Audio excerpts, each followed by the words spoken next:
প্রিয় দর্শক, আমি খন্দকার রুহুল আমিন টেকরাট নিউজের পেজ থেকে দেশ এবং প্রবাসী সকল বন্ধু জানাই সালাম এবং শুভেচ্ছা। আমি আজ সোমবার দুপুরবেলা আছি মাদারীপুরের রাজুর উপজেলার ইস্যুপুর যে ভোটঘর সেই এলাকায়। আর আপনারা এখানে দেখতে পাচ্ছেন যে সরকারি রাজস্ব ফাঁকি দিয়ে এখানে বিশাল গরু হাট বসেছে।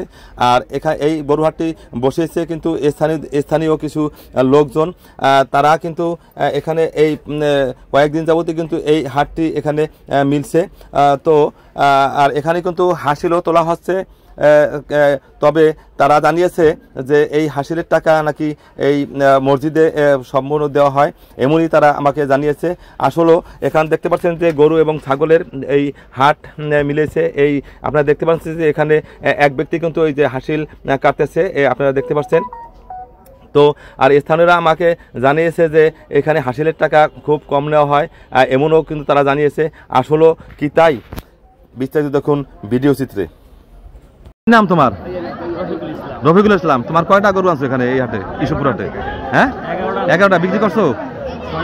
6টা বেচছো? ও, তা এখানে কি তোমরা যে এখানে হাটে আসছো, এখানে কোনো হাসিল দেওয়া লাগে? দেওয়া লাগে মানে কিরকম দেওয়া লাগে? মানে 1 লাখে 1000 এরকম নয় একটা গরুতে। এটা একটা সমন্বয় করে করা হয়েছে এলাকা ভিত্তিক ভাবে। এইটা যে হাসিলটা ওঠে শুধু ভলেন্টিয়ার ফিটা নেওয়ার পরে বাকিটা হচ্ছে ইউনিয়ন পরিষদে যেটা মসজিদ আছে সেই মসজিদ ফান্ডে দেওয়া হয়, মসজিদ উন্নয়ন কার্যে করা হয়। এই পর্যন্ত মসজিদ যতখানি উন্নয়ন হয়েছে সেটা এই হাট থেকে করা হয়েছে। এটা আমরা বাৎসরিকভাবে একটা ঐতিহ্যবাহী হাট মনে করে এখানের মানুষ এখানে এসে খুশি, খুবই আনন্দিত, কম হাসিলে। কিন্তু আমি তো জানতে পারলাম যে এখানে মানে সরকারি কোনো অনুমোদন দেওয়া হয় নাই, এই কারণে হয়তোবা এখানে সরকারিভাবে অনুমোদন দেওয়া হয়েছে আমরা যতটুকু শুনতে পেরেছি। এবং প্রতি বছর এখানে বছরে একটা একক হাট, যে শুধুমাত্র কোরবানির সময় এই হাটটা এখানে হবে সেইভাবে এখানে অনুমোদন দেওয়া হয়। এটা ডিসি মহোদয় দেয় এবং ইউনো মহোদয় দেয়, ডিসি মহোদয় অ্যাপ্রুভ করে থাকেন আমার জানা মতে। কিন্তু এই বছর পাইছে কিনা? এইবার পেয়েছে, আমার জানা মতে পেয়েছে। কিন্তু এখানে যেটা হয়েছে, এখানে কম হাসিল থাকার কারণে পার্শ্ববর্তী যে হাট আছে তারা মনে করতেছে তারা অনেক টাকা হাসিল নাই, তাদের একটু তারা ক্ষতিগ্রস্ত হচ্ছে। সেই কারণে আমাদের হাটের দিকে একটু প্রদৃষ্টি পড়েছে বলে আমরা আশা করছি। আপনার কি নাম? আমার নাম হচ্ছে ওয়াহিদুল ইসলাম লিওন, আমার বাড়ি এখানেই, আমি গরু কিনতে আসছি। এখানে ধরেন আপনার 1 লক্ষ 1.5 লক্ষ টাকায় 1000 টাকা নেওয়া হয়, 500 টাকাও নেওয়া হয়। যদি কোনো মানুষ অপরাগ থাকে সে এখানে আরো কম নেওয়া হয়। কারণ কি, এটা হচ্ছে আমরা সমন্বিতভাবে করেছি, এটা ইউনিয়নবাসী সবাই মিলে হাট করে।